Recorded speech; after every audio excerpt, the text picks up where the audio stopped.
raadiyoonii Dirree Shaggar. raadiyoonii Dirree Shaggar. raadiyoonii Dirree Shaggar.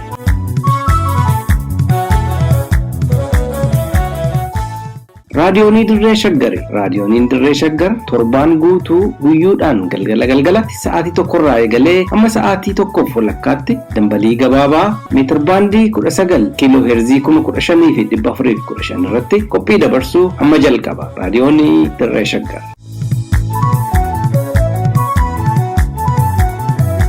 Akkam oltan dhaggeeffattoota keenya kabajamoo raadiyoon Dirree Shaggar irraa oduu keenya dilbata galgalaa isin dhageechifna. Oduu waliin Angurmeechaa Gammachuuti.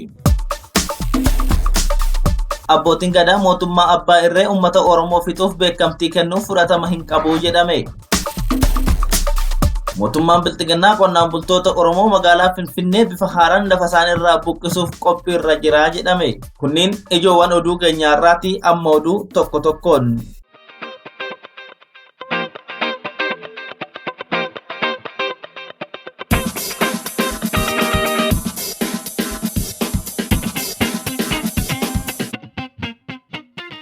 Abbootiin gadaa Oromoo mootummaa Abbaa Irree uummata Oromoo jumlaadhaaf fixaa jiruuf beekamtii kennine jedhanis uummata Oromoo biratti fudhatama hin qabu jedhame. Miidiyaaleen mootummaa Bilxiginnaa abbootii gadaa Oromoo Abiy Ahimadiif beekamtii kennan jechuun muddee 2 bara 2014 afarsaa turanillee dhimma kana ilaalchisuun namni raadiyoonii Dirree Shaggariif yaada kenne tokko beekamtiin abbootiin gadaa Abiyyiif kennan uummata Oromoo baqa fixxe jechuudha jedhu. Abbootiin gadaa irra gabbaatee Abiyyi beekamtii kennite uummata Oromoo baqa fixxe ammallee hafi fixii. Uummanni Oromoo maal isaan irraa eeggataa ture? Gabbahaniiti abbootii gadaa jilarra jirtu sana jilarraa guuramtee huun ajjeefamee allaattii fi waraabessi akka nyaatu godhame kana fi kan qabutamee dhabamsiifame san kana balaaleffatan jedhu uummanni keenya irraa eegaa. Abbootiin gadaa gocha ammeenyaa sirni Abbaa Irree kun uummata Oromoo irraan ga'aa turee fi ga'aa jiru guyyaa tokkollee sirrii miti osoo hin jedhin mootummaa Oromoo ajjeesuuf beekamtii kennuun uummata Oromoo biratti fudhatama hin qabu jedhameera. Abbootiin gadaa warra nagaa lallabu ta'anii osoo jiranii mootummaa ilma namaa gara jabeenyaan lafa kanarraa duguugaa jiru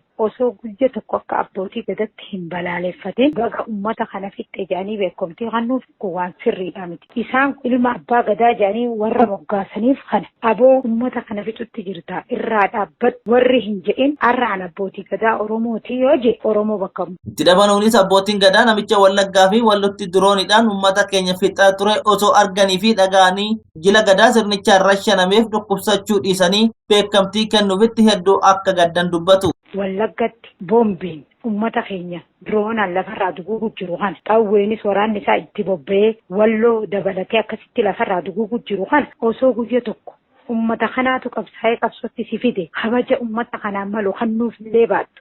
Ajjeechuma irraa dhaabijanii osoo guyyaa tokko hin balaaleffatin har'a gabbaanii abbichuu abbaa malaa jedhanii lafarraa nama duguuge kana abbootiin gadaa beekamtii kennuun hedduu gadda guddaatu natti dhagahame. Dhumarrattis qooda achii dhufa abbootii gadaa Oromoo kan ammaan ta'aa jirurraa faallaa ta'uu kan ibsan namni kun uummanni Oromoo sirna gadaarraa malee garee abbootii gadaa mootummaa Abbaa Irreetiif beekamtii kennurraa abdii tokkollee akka hin qabne dhaamu. Abbootiin gadaa gaafa Oromoon cabu gaafa Oromoon lafa isaa weeraramu if duuba deebi'etti if ijaaree madda walaabutti lafa Oromoo sirna gita bittaa nafxanyaatiin irraa fudhate san qeerroo ijaaree waraana qopheeffatee lolee lafa diinni irraa fudhate sanillee hadeeffate dhageenye jirra seenarratti illee har'a abbaan gadaa Oromiyaa diigamaa jirtu sana mootummaa faashistii beekamtii kennu kun abbaa gadaati jee Oromoon isaanirraa waan takka eeggatu hin qabu. Kan gabaase wabii waaqoti.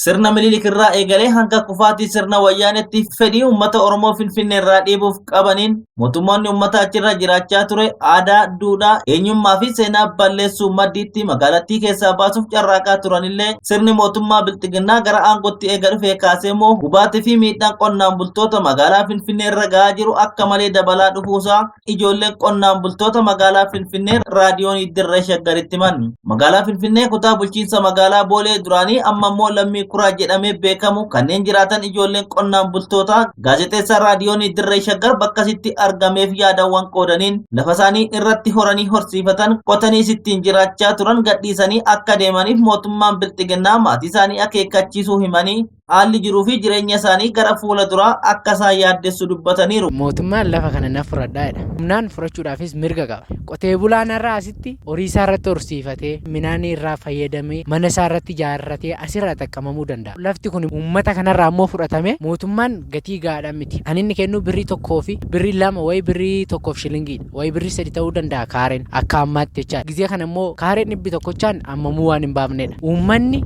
asii immoo lafa isaarraa buqqee gara iddoo tokkichaa lafa kennaaf. Lafa san nyaatamoo lafa abbootiif akaakilee keenya irratti dhalannee guddanne har'a mootummaa yoo nurraa fudhate nuti boru bultii mataa keenyaa ijaarrannee jiraachuuf ulfaatan akkan jedhu dargaggeessi lafa isaanii akka gadhiisaniif maatitti himame tokko uummanni Oromoo lafa isaa irratti dhalatee guddate irratti horee dagaage akka irra jiraatuuf fedha isaa ta'uu ibse. Lafa kana mootummaa fudhate gaa'elee dhaabbadhee daa'ima godhachuu nan danda'a. Daa'imni kiyya sun barattee hojiin dhabdee yoo ta'e lafa sana bootaa irratti nuurtuun qabdu maala nyaachisee guddisuu danda'a. Birriin naa kennisis sila anayyuu ani hin jiraachifne ta'uu dandeesse. Uummanni Oromoon lafa isaa sanarratti dhalatee akka guddatuuf Oromoon biyya abbaa isaa irratti qe'ee akaakilee fi abaabileensaa irratti wal horanii yoo nagaan irratti rakkoof saaxilame alagaan iddoo biraatti dhufee qe'ee keenya irratti jireenya qananii yoo jiraatu arguun baay'ee nama gaddisiisa jedheera. Mootummaan Itoophiyaa ofiisaati waan irratti hojjetu hin qabu. Birrii kennanii jala deemanii birrii sana akka fuudhu barbaadu immoo saba biraatti beerii gara biraarraa dhufanii jechaadha. Gizee duraan irraa buqqaanii turan birrii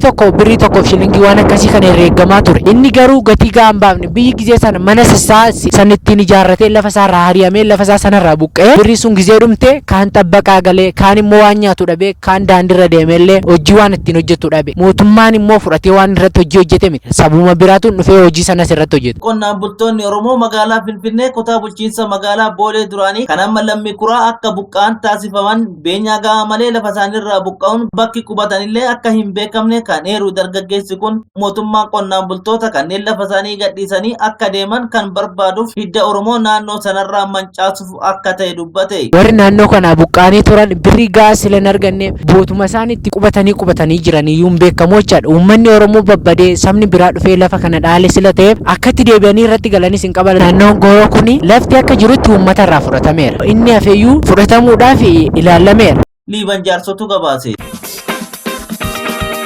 Waraanni bilisummaa Oromoo godina Wallagga Bahaa iddoowwan garaagaraatti waraana mootummaa irratti tarkaanfii fudhachuun ibsame. Waraanni bilisummaa Oromoo godina Wallagga Bahaa aanota garaagaraa keessa socho'u waraana mootummaa Bilxiginnaa irratti tarkaanfii fudhachuun beekame. Odeeffannoon miseensa waraana bilisummaa Oromoo tokkorraa arganne akka eerutti waraanni bilisummaa Oromoo Cibraa Odaa Bulluq lola qindaa'aa aanaa Kiiramuu magaalaa Qoqqofee bakka addaa Qayyi jedhamutti waraana mootummaa Bilxiginnaa irratti muddee 2 bara 2014 baneen waraana mootummaa hedduu ajjeesuun hedduu madoo kan taasise yoo ta'u meeshaalee waraanaa hedduus booji'eera. Mootummaan Bilxiginnaa waraana kanarratti milishootaa fi poolisoota humna addaa naannolee Oromiyaa fi Amaaraa akkasumas finxaaleeyyiiwwan Amaaraa Faannoo jedhaman qindeessee lola kanarratti kan hirmaachise yoo ta'u waraanni bilisummaa Oromoo tooftaa lolaa barbaachisaa ta'etti fayyadamuun hatteen hidhee haleeluudhaan injifannoo gonfachuullee dubbateera. Waraanni mootummaa Bilxiginnaa konkolaataa 8 bakkichatti imalee fi lola kanarratti qooda fudhate konkolaataa fe'ee geesse waliin guutummaatti barbadeeffamuu miseensi waraana bilisummaa Oromoo kun raadiyoonii Dirree Shaggaritti himeera. Godinicha aanaa Kiiramuu fi aanaa Giddaa Ayyaanatti humnoonni garee fiinxaaleeyyii mootummaa Bilxiginnaatiin hidhachiifamanii bobbaafaman manguddoota dargaggootaa fi daa'imman miseensota maatii tokkoo dabalatee namoota hedduu jumlaan ajjeesuu fi qabeenya isaanii saamuu fi barbadeessuun ni yaadatama. Ammas tarkaanfii waraana bilisummaa Oromootiin irratti fudhatametti aaruun lubbuu namaa fi qabeenya uummataa balleessuu irratti bobba'uu akka danda'an hubachuun uummanni naannichaa of eeggannoowwan barbaachisu gochuu akka qabu miseensi waraana bilisummaa Oromoo kun dhaameera. Wabii Waaqotu gabaase. Oduu keenya xumuraatiin dabaluu gatii boba'aa Itoophiyaa mudateef sababni sharafa alaa fi kufaatii diinagdee akka ta'e rogeeyyiin diinagdee himan. Walwaraansi waggaa tokkoof Itoophiyaatti taasifamaa ture diinagdee biyyattii madeessee sharafni alaa dhabamuusaatiin gatiin boba'aa sadarkaa kanaan dura mul'atee hin beekneen dabaluu akka danda'e ogeessi diinagdee fi rogeessi siyaasaa Walaabuu Jiloo raadiyoonii Dirree Shaggaritti hime. Mootummaan Itoophiyaa daballii gatii boba'aa irratti sababa quubsaa kennuurraa of qusatullee gatiin boba'aa haala kanaan dura turerraan addatti akka dabaluuf sababni guddaan kufaatii diinagdee fi hanqina doolaaraatti kan jedhu ogeessi diinagdee fi rogeessi siyaasaa Walaabuu Jiloo hirrina sharafa alaa mudate kanaan wal qabatee dandeettiin bittaa birrii Itoophiyaa akkaan kufee jira jedheera. Hirrinni doolaaraa biyya mudateera. Importaroonni amma maallaqa hin qabanii doolaarri hin jiruun eeyyamamuu fi boba'aa biyyi oomishu alaa galcha waan ta'eef sharafa alaatiin galcha. Irra sharafa alaa isa mudate kanaafi dandeettii bittaa birrii Itoophiyaa waan kufeef birriin Itoophiyaa 100 amma kaleessa birrii Itoophiyaa 100 bituu dadhabuurraa kan ka'e doolaaraan innaa laallu jechaadha. Akka walaabu jedhutti gatiin boba'aa dabaluun seektara qonnaa industirii dabalatee sochiiwwan idilee biyyattii keessatti gaggeeffamu kamiinuu hariiroo kallattii waan qabuuf gatiin oomishaalee gatiin tajaajilawwan hawaasummaa adda addaa humna jiraattotaa giddu galeessa otoo hin godhatin dabaluu akka danda'u dubbateera. Oomishtummaa wajjiniin kallattiinumaan walitti hidhata. Gatiin boba'aa gaafa akkasittiin dabalu oomisha qonnaa dabalatee oomishaalee industirii dabalatee waan cufti sanaan oliin dachaadhaan dabaluu qabaata. Biyyattiitti hanqinni sharafa alaa mudachuu madditti qondaalonni mootummaa olaanoo carraan mootummaa ta'anii itti fufuu isaanii dhibbaa waan ta'eef qabeenya isaanii baankii biyyaalessaa irraa qaban gara biyyoota adda addaatti dabarfachaa jiraachuu isaaniitiin dolaarri biyyattii keessa jiru haalota adda addaan haphachaa akka jiru addeesseera. Gatiin maallaqa Itoophiyaa kufee jijjiirraa doolaaraatti haga birrii 70 deemaa jira gabaa gurraachatti jechaadha. Naashinaal baankiidha ammoo saamanii bahaniiru. Abbootiin taayitaa gurguddaan mootummaa ta'anii itti fufuun isaanii edda yaaddoo jala galee as qabeenya isaanii fageeffachaa jiru. Birrii kan isaan dhokfatan birrii Itoophiyaa kanaanii miti doolaaratti sharafaniiti. Itoophiyaan kanaan dura boba'aa biyyoota alaarraa karaa Suudaanii fi Jibuutii galchaa turte sababa walgaarreffannaa Itoophiyaa fi Suudaan gidduutti uumameen boba'aan karaa Suudaan gara Itoophiyaa seenu addaan cituu kan eeru walaabuun saamicha kuusaa boba'aa kumbolchaa irratti taasifameen muddamuun mootummaa gatii boba'aa akka dabaluuf murteesse jedheera. Kan Jibuutii dhufu sarfii guddaan diippoo kombolchaa jiru sana kan inni naqamaa ture. Dawaa kombolchaa asii Finfinnee kana kan jiru. Diippoo kombolchaa jiru rukutameera. Inni sun mataan isaa boba'aa biyyi riizarvii kuusaa keessaa qabdu irratti balaa waan uumeef dogoggora akka hin beeknaan gatii kana dabalan. Karaan Sudaan cufame sun dhiibbaa uumuu hin qabu dhiibbaa isaa xiqqaadhaa waan jedhamu sun hin deemsisu. Dhumarrattis qaala'insa hammaataa gatiin boba'aa dabaluun rakkina uummata biyyattii irratti dhalchu uummanni haala kamiinuu jalaa of baraaruu hin danda'u waan ta'eef daballii gatii boba'aa humna diinagdee biyyattii olii ta'uu eega ibsee booda kanaaf falli furmaata siyaasaa qofa akka ta'e himeera. Mootummaadha. Intarneetiin mootummaadha. Seektarri dhuunfaa riiteelariidha. Riiteelii kan ittiin gurguru sanayyuu immoo saantima mootummaatiin mureessanaani kan isaanii gurguru. Mootummaatu tokko kaazeenaa isaatti rogomachuudha. Lammataa rakkoo siyaasaa ofii isaatti uume kana furuu dadhabee rakkoon siyaasaa sun gatii boba'aa kana daballee hin jirredhaan. Rakkoo diinagdee kaazeenaa isaa waqaree sharafa alaatii fi wantoota kanaa korrapshinii keessatti wantoota jiruu fi rakkoo wanta gama mootummaatiin uumuu kanatu fide. Kan gabaase Liiman Jaarsooti. Egaa dhaggeeffattoota keenya kabajamoo oduun har'aaf qabanne kanuma qophiin keenya cimmisa miidiyaa itti fufaa ammas nu waliin tura.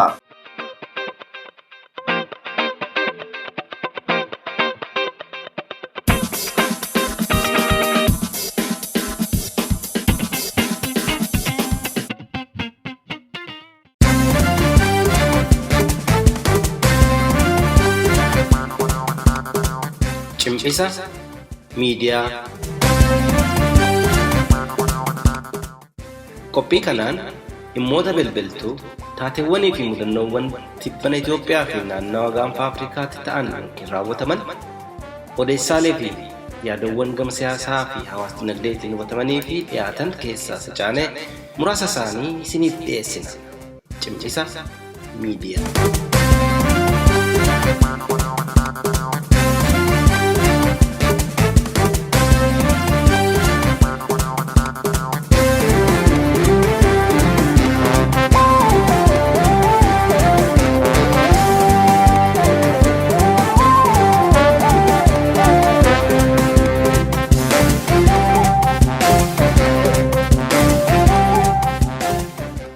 Ashamaa harka fuunee akka mooltan dhaggeeffattoota raadiyoon Dirree Shaggar qophii cimmisa miidiyaa sagantaa keenyaarraa mata duree ajjechaa qindaa'aan sirni mootummaa biltiginnaa uummata Oromoo irratti raawwachaa jiru Oromoo daran yoo jabeesse malee tasa lafarraa hin balleessu jedhu qabannee isinii dhiyaanneerraa haga xumuraatti nu waliin tura.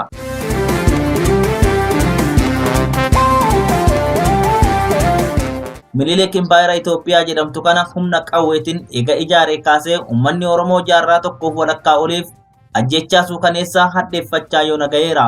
Kan ajjeefamuufis ofiif uummata hammeenya qabu ta'ee oduun ta'in hammeenya inaaftotaatiin warri humna qawweetti amanuu fi garaagarummaa ilaalchatti hin amanne haala beekumsaa fi qaroomina irratti hundaa'een yaada waltajjii irratti dhiyeessee amansiisuu waan rakkatuuf sagalee qaama biraa humnaan ukkaamsuun sirna gabrummaatiin saba bulchuu filannoo isaa isa jalqabaa fi dhumaa taasifata. Laphee dhiibee samiidhaa gaditti dacheedhaa olitti kan isaan gitu akka hin jirretti of ilaalee abbaa irree ta'a. Sirnoota mootummaa akkasiitu achii dhufasaa Itoophiyaa bulchaa hanga yoonatti jira. Kanatu uummata Oromoo lafarraa fichisiisaa as ga'e. Haa ta'u malee gaafa ummatichi irratti dammaqee tokkummaaf falmate irreen afuufame qilleessa ta'ee dhoo'a. Bara addunyaa qaroomte jaarraa 21ffaa kana keessatti ajjechaa suukaneessaa wallaaltonni bara durii kan akka Minilik raawwachaa turan sana sirni mootummaa Bilxiginnaa Abiyyi dabalaa jira. Wanti baay'ee nama gaddisiisu immoo Abiyyi maqaa Oromoo dhahatee gara aangoo siyaasatti erga dhufee booda deebi'ee akka saree uummata Oromoo ciniinuu qofa otoo hin taane bineensa ta'ee dhiiga lammiiwwanii dhangalaasaa foonii fi lafee Oromoo qarqamsee nyaachuusaati. Gantummaan gara jabummaanii fi ajjechaan suukaneessaan akkasii inni Oromoo irratti raawwachaa jiru Oromoo biyya keessaa fi alatti gammachuun isa leellisaa tureef hin malle. Abiyyi waggoota aangorra jiru muraasatti yakkoota seenan yoomiyyuu hin daganne Oromoo irratti raawwateera. Qotee bulaa qe'eerraa buqqiseera, mana irratti gubsiiseera, maatii guutuu haala suukaneessaa ta'een ajjeesiseera. Daa'immanii fi dargaggoo Oromoo adda babaa irratti rashansiisee suur-sagaleen waraabsiseera. Oromoo bakka tokkotti jumlaan rashansiiseera. Oromoo mana hidhaatii baasisee laga bosonaaf lafa adiyootti adamsiisuun qoomnitti ajjeesiseera. Ajjeesisees reeffa isaanii allaattii fi bineensa nyaachiseera. Oromoota qaroo sabaa ta'an artistoota akka Haacaaluu Hundeessaa, Daadhii Galaanii fi hayyoota akka Abdul Jabbaar Huseen, Galaanaa Imaanaa fi kanneen biroo shiraan ajjeechiseera. Abbootii gadaa Oromoo Karrayyuu kan akka Kadir Hawaasfaa namoota 14 al tokkotti rashansiiseera. Uummata Walloo fi Wallaggaa diroonidhaan boombii irratti roobsee marartoota hedduu ficcisiiseera. Hooggantoota siyaasaa Oromoo jaarmiyaalee Oromoo ABO fi KFO hedduu kan akka Jaal Abdii Raggaasaa fi Koloneel Gammachuu Ayyaanaa, Jowaar Mohammad, Dajanee Xaafaa, Baqqalaa Garbaa fi ammaaf lakkoofnee fixuu hin dandeenye badii tokko malee ukkaamsee dukkana mana hidhaatti galchee cancala itti hidhee saanqaa itti cufeera. Mana hidhaatti gidiraa isaaniif hin malleen adabeera. Ammallee qarree fi qeerroo dabalatee Oromoota hedduutu mana hidhaa Bilxiginnaa keessatti dararamaa jira. Abbaa qabeenyaa uummata isaaf quuqamu tokkicha Oromoon qabu kan akka obbo Dinquu Dayyaasaa fa'atu gabaa keessaa baafame. Miidiyaa tokkicha ijaa fi gurra uummata Oromoo ta'e kan akka OMN fa'aa qabeenya isaa saamanii akka inni sagalee uummataas hin taane istiidiyoo isaas cufsiisan. Oromoonni achi buuteen isaanii waggoota 3 kana keessatti dhabamanis lakkoofsa hin qaban. Qonnaan bulaan Oromoo lafa isaarraa buqqaafamee weerartuu Amaaraa warra duularistii lafa babal'ifannaa gaggeessaniin irraa fudhatame. Oromoonni baay'een immoo doorsisaa fi roorroo garaagaraa jalatti ukkaafamanii akka gadaantummaa xinsammuu qabaatan taasifamaniiru. Tokkummaa Oromoo bara qabsoo warraaqsa qeerroo mul'ate sana balleessuuf yaadamee olola Oromoo lagaaf amantaan qoqqoodutu taasifame. Jaarmiyaalee siyaasaa Oromoo diiguuf yaaliin hedduun taasifame keessaa ABO'n tokko ture. Gochaalee Abiyyirraa kanneen akka tasaa lubbuun miliqanii hafan immoo baqattummaadhaan biyyoota ambaatti kooluu galuuf dirqaman. Erga Abiyyi aangootti dhufee Oromoonni kumootaan lakkaa'aman ajjeefamaniiru. Kanneen biroon kumoota hedduun lakkaa'aman qe'ee isaaniirraa buqqifamaniiru, hidhamaniirus. Godaannisni seenaa Abiyyi Oromoo irratti dalagee dhaloonni hin dagatu wanti jennuufis kanumaafi. Ajjechaa qindaa'aan uummata Oromoo irratti sirna mootummaa Bilxiginnaatiin Itoophiyaa keessatti adeemsifamaa jiru Oromoo daran jabeessa malee tasa lafarraa hin balleessu. Haa ta'u malee waan diinni Oromoo irratti gochaa jiru kana yoo uummanni kun beekee hin falmanne gaagaama Oromoo irra ga'uu malu tilmaamuufiyyuu rakkisaa ta'a. Abiyyi fi mootummaan isaa Bilxiginnaan hanga Oromoo jibban seexanayyuu hin jibban. Kanaaf immoo agarsiistuu guddaan ajjechaa dhiyeenyuma kana Oromoo Walloo, Wallagga Bahaa, aanaalee adda addaa, Shawaa Lixaa aanaa Noonnoo fi Shawaa Bahaa aanaa Fantaalletti Karrayyuu irratti raawwateedha.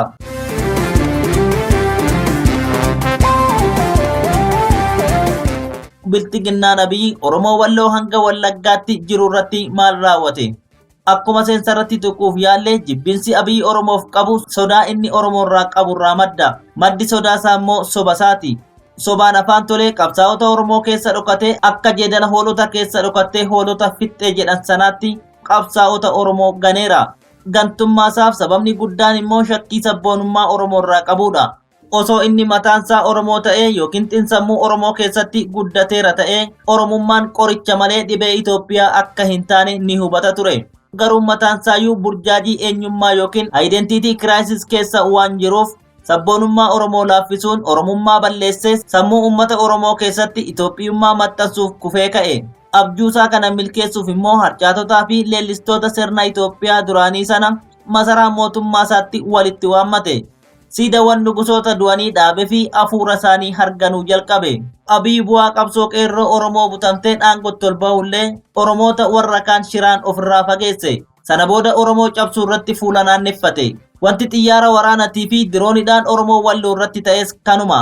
Erga lolli kaaba Itoophiyaatti wayyaanee fi bilxiginnaa Abiyyi gidduutti jalqabee waggaa tokko ol ta'ullee haala kanaan dura naannolee Affaarittis ta'ee Amaaratti ta'ee hin beekneen wayita wayyaanee fi woboon naannawa Oromoota wallootti loltoota Abiyyi irratti injifannoo galmeessan diinummaa Oromoodhaaf qabu kan armaan dura akka ruuqaa ibidda irra dibamee ture gadi baase. Wayita woboon godina Oromoo walloo Kamisee fi Baatii qabatee fi uummannis ba'ee aantota isaa simatetti diroonidhaan boombii fi dhukaawwan garaagaraatiin samiirraa haleele. Lubbuu uummata nagaa daa'immanii fi haawwan hedduus galaafachuun diinummaa isaa irra deebi'ee mirkaneesse. Abiyyi diinummaa Oromoof qabu asuma irratti hin dhaabne. Diroonii Turkii fi Yuunaayitid Arab Imireetis irraa kadhateen uummata walloo guyyaatti yeroo 2 fi 3 itti deddeebi'ee boombii samiirraa gadi itti harcaase. Lubbuun hedduun ba'ee qabeenyi fi midhaan ooyiruu keessa tuulamee jiru ibiddaan gubate. Mana jireenyaa dabalatee beeladoonni manaa hedduun ibiddaan manca'an gariin jiraatti daaraa ta'an. Gochi Abiyyi kun walloof diroonidhaan haleelamuu isaaniitu haaraa ta'e malee hidhattoota naannoo Amaaraa fi poolisii humna addaa Amaaraatiin waggaa tokko dura gaafa haxaa jetti ambulaansii keessaa baasanii ajjeesan sana paarlaamaa biyyattii keessatti miseensi bakka bu'oota uummataa tokko dhimmicha irratti gaafii gaafannaan Abiyyi itti dhaadachuun yaadannoo yeroo dhiyooti. Akka bakka bu'aa sun gocha sana raawwachiisaa jiranittis wayita yakkamaa fi maqaa faalamaa turanis miidiyaalee habashoota irraa dhagahameera. Haleellawwan diroonii Abiyyi torbeewwan 3 darban uummata walloo hiraarsaa turan kallattii dhiyeenya uummata Wallagga Bahaatti jijjiirratee maqaa waraana bilisummaa Oromoo barbadeessinaa fi uummata isaan jiraachisaa jiru galaana isaanii jalaa gogsina jedhuun uummata aanaalee kiiramuu fi giddaa ayyaanatti gandoota baadiyyaa fi magaalaa jiran hundarratti gocha gara jabinaa boombiidhaan irratti raawwatan. Haleellaa kanaanis maatiin namoota 9 of keessaa qabu iddoo tokkotti guutummaa guututti rashanamaniiru. Midhaan ooyiruu irra jiru lafti hektaara hedduun gubateera. Dubartoota, daa'immanii fi manguddoota dabalatee lubbuun namoota nagaa kanneen reeffi argame 19 ol ture.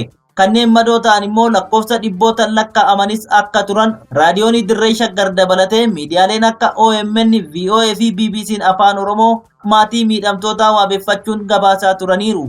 Mootummaan Bilxiginnaa akkuma uummata Karrayyuu ajjeesee shaneetu ajjeese jechuun ololchiise. Gaafa uummata Wallaggaa fixes shanee ajjeefne jechuun tuffii Oromoof qabu ifatti irra deebi'ee qoose. Ajjechaan Wallagga baasuun qilleensarraa diroonidhaan haa deeggaramu malee Abiyyi waraanicha Oromoo Wallaggaa cabsuuf jecha karaa waraana lafootiin raayyaa Bilxiginnaa dabalatee milishaa hidhattoota fiinxaaleeyyii faannoo jedhamanii fi humnoota addaa naannoo Amaaraa walitti qindeessee ajjechaa kanaaf ummaticha irratti bobbaasuun kan naqqabe ajjeechisee kan dadhabe qe'ee fi qabeenya isaa irratti gubee hortee isaarraa buqqisee baqachiise. Kan hoogganu immoo damee tika federaalaa qaamota Amaaraatiin durfamu ture. Gochi kun achuma Agamsaa fi Guttiin iddoo jedhamanitti ifatti raawwateera. Lafa babal'ifannaa kana Amaarri gara Oromiyaatti, Beenishaangul Gumuzitti akkasumas gara Tigraay fi Affaaritti akka godhuuf Abiyyi mataansaa karoora akka qabu ifatti irraa mul'ata. Sababni isaa gaafa naannoleen kunniin iyyatan harkatti busheessuun Amaara faamilee ta'aa tureera. Ittis jira.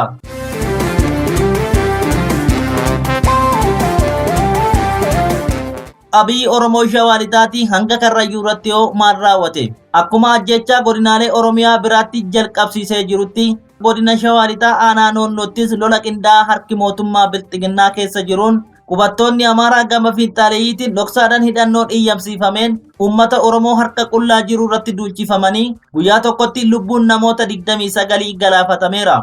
Madoon cimaan kan irra ga'e 6 ol yoo ta'an kanneen 1000 ol ta'an qe'ee isaaniirraa buqqifamaniiru. Manneen ummataa 300 ol ibiddaan gubataniiru. Midhaan ooyiruurraa gubateera. Waraabessi waan halkan godhe beekaf guyyaa dhokata akkuma jedhan sana mootummaan Bilxiginnaas ajjechicha callisaan bira darbeera. Kun kanumaan osoo jiru ajjechaa suukaneessan safuu Oromoo awwaaluu qe'ee Oromoo hambaa eenyummaa Oromoo duguugee dhoksuuf akeekame. Gochi Abiyyi inni biraa immoo ajjechaa godina Shawaa Bahaa aanaa Fantaalletti abbootii gadaa Oromoo Karrayyuu 14 ta'an irratti 22 bara 2014 jechuun akka lakkoofsa faranjootaa muddee tokko bara 2021 raawwateedha. Abbootii gadaa kana keessaa abbaan gadaa Kadir Hawaas Boruu nama uummata Karrayyuu biratti akkaan fudhatama qaban, aangawoota mootummaa waliinillee gaafa marii taasisanillee dantaa saba isaanii taakkuu tokko kan dabarsanii hin kennine goota himamuuf turani. Tuunni abbootii gadaa ajjeefaman kunniin miseensota gadaa michillee kan dullachaa yoo ta'an, waggaa furdura gadaaf godaananii bakka Karraa jedhamu qobatanii kanneen jiranidha jedhu jiraattonni miidiyaaleen akka gabaasanitti. Abbootii gadaa jila abbaan kanneen keessa abbaan bokkuullee keessatti argamu. Abiyyi gochasaa kanaanis akeeka bokkuu Oromoo awwaaluuf dhama'uuf ifatti mul'ise. Namoota ajjeefaman kanneen malee namoonni 25 ammallee achi buuteen isaanii hin beekamne. Manneen hidhaa Sanqallee fi gammoojjii Awwaash geeffamanii dararamaa jiraachuu akkan oolle garuu miidiyaaleen maddeen isaanii waabeffatanii gabaasaa turan ifoomsaniiru. Namni obboleessi isaanii jalaa ajjeefame tokko yaada BBC Afaan Oromootiif qoodaniin ka warra du'anii obbaafannee amma warra kaaniif bo'aa jirra jechuun gadda hadhooftuu himatan. Jiraattonnii fi maatiin namoota ajjeefamanii akka himaa jiranitti ajjechaa kana kan raawwate humna addaa Oromiyaatii jedhu. Haa ta'u malee koomishiniin mirga namoomaa Itoophiyaa dhimmicha qorachuuf karoora qabaachuu malee hanga ammaatti waan qorate tokkollee akka hin qabne BBCtti himuunsaa hubatameera. Ergasii qaamni mootummaa dhaqee uummata dubbise tokkollee akka hin jirres jiraattonni ragaa ba'u. Rogeeyyiin Oromoo baay'een immoo gochichi akkasii kun Abiyyiin itti yaadamee raawwatamaa jiraachuu isaatiif ragaan biraa barbaachisu akka hin jirre dubbatu. Oromoon callisee taa'uu fi of dagachuutu kana nutti fide kanneen jedhanis hin dhabamne.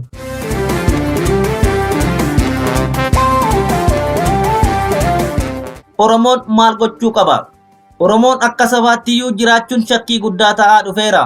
Xiinxaltoonni siyaasaa tokkoon Oromoo mana isaatti tasa akka salphaatti aarsaa ta'urraa kan hafe furmaata akka hin taane fi bilxiginnaan akeekasaa amma milkeessutti gateettii Oromoorraa akka hin buune beekuun qabsoodhaan amma ofirraa darbatutti roorroon akka irraan dhaabbanne hubachuun ammumarraa kaasee malachuu qabaa jedhu. Oromoon of mooksuu yookiin of gowwoomsuu dhiisuu irratti hojjechuu qaba. Falmachuutu fala filannoo hin qabneedha. Daandii falmii immoo tooftaa hedduu qabaatullee yeroo qabsoon hunda galeessaa akka taasifamuuf gaafatullee waliif dagalee ta'uudhaan waliin deemuu feesisa.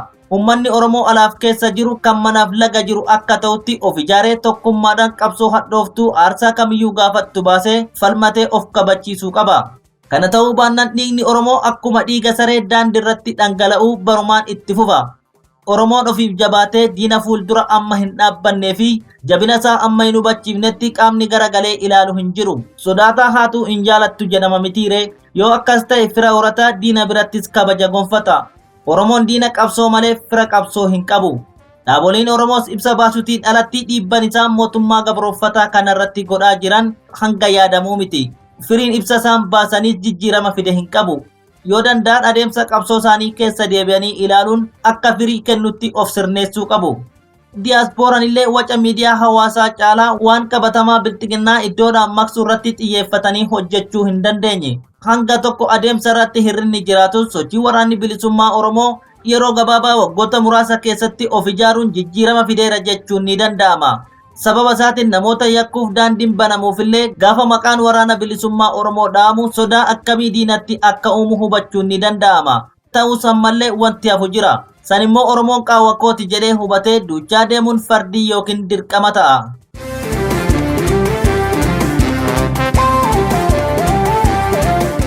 Egaa dhaggeeffattoota keenya har'aaf haganuma jenna. Ajjechaa mootummaan bilxiginnaa uummata Oromoo irratti raawwachaa jiru jennee isiniif dhiyeessine irruma keessaa qinye malee ajjechaan raawwatamaa jiru kana qofa akka hin taane ni hubattu jennee abdanna. Torban walitti deebina. Kan qopheesse Lammii Jabeessaa, kan gulaale Abdii Waaqayyoo, kan isiniif dhiyeesse immoo ani Gurmeechaa Gammachuuti. Nagaa keessa tura.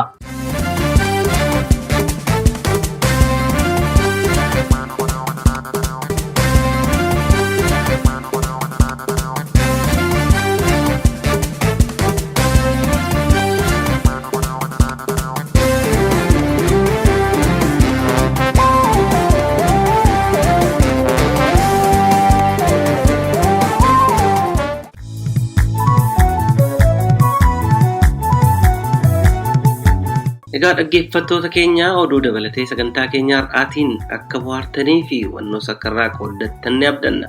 sagantaa cimisa miidiyaa torbaan dhufu sa'aatii wal fakkaatu irratti isiniif dhiyeessinu irratti akka irraa nafneef asuma isin affeeraa tamsaasa raadiyoonii dirree shaggar boru galgala sa'aatii wal fakkaatu irratti isiniif darbuun walitti deebina. Turtii gaarii qabaadhaa. raadiyoonii dirree shaggar. raadiyoonii dirree shaggar. raadiyoonii dirree shaggar.